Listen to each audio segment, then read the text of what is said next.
For this presentation, I want to share the differing views of the scientific worldview from Dennis Ford's book, The Search for Meaning, and a scientist who I had the opportunity to talk with at the Great Ideas Dinner in January. I found a lot of similarities between Dr. Gregory's views and the scientific worldview, as well as a few differences. While he lives his life as a scientist, even a scientist isn't completely in the scientific worldview. This can be said for any worldview, as everyone has influence from at least two or more worldviews.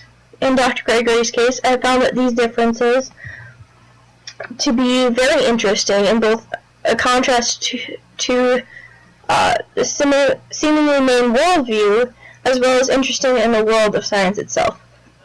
From the beginning of our talk, Dr. Gregory asked us what we thought the definition of science was. While none of us had a definite definition of the word, we all had a similar idea of what science was and also what it wasn't, most of which aligned with the tenets of the scientific worldview.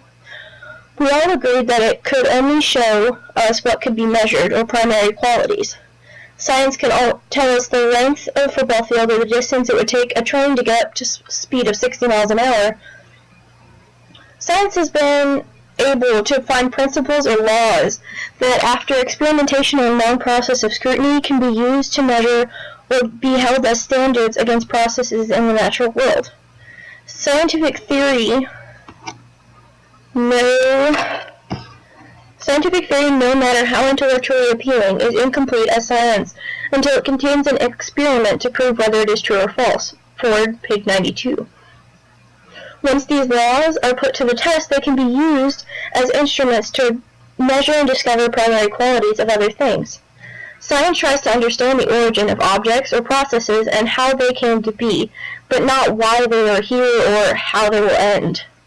Science also doesn't give us a way to describe meaning. Dr. Gregory made us think about meaning and the means of science.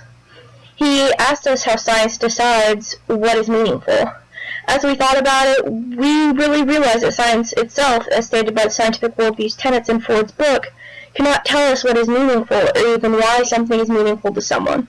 Instead, science seeks control, or the understanding of control. The above-mentioned understanding of the finding of natural laws and primary qualities is an example of this control, or search for control. Dr. Gregory also aligned with the scientific worldview in the fact that he believed myth could be explained away with science. Many stories, religious or otherwise, don't normally stand up to the scientific laws and understanding. While there was a lot that Dr. Gregory agreed with in the scientific worldview, there was a few things that didn't seem to fit him. One of the main differences was that he didn't believe in the timelessness or universal quality of natural laws. For over 30 minutes, we discussed the instability of the laws of nature. He made the valid argument that laws are only accurate until more technology or information comes along to change the way they work. He used the example of the law of gravity. Gravity was seen to be an influence in all spheres that we had discovered. That was until Einstein came along.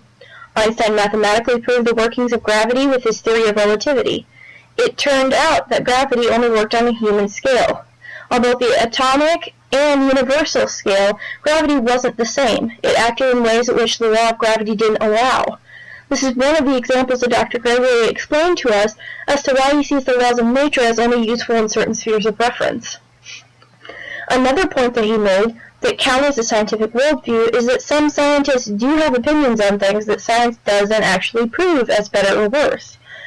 Scientists, for the most part, also have moral values that are dissolved in the scientific worldview. Dr. Gregory, for example, as a geologist, would have an opinion on whether a beautiful old-growth forest or the jobs created by cutting it down was worth more. Though he understands that science doesn't tell him this, he still has an opinion because he doesn't live completely in the scientific worldview. He also talked about science and moral values. While many scientists have moral values or horrible morals, either way, they still mainly abide by some set of moral values, contrary to this scientific worldview that dissolves all moral values. As a scientist, it's likely to live a large part in the scientific worldview, but as I described before, it doesn't mean that someone lives entirely in that worldview. Created using Powtoon.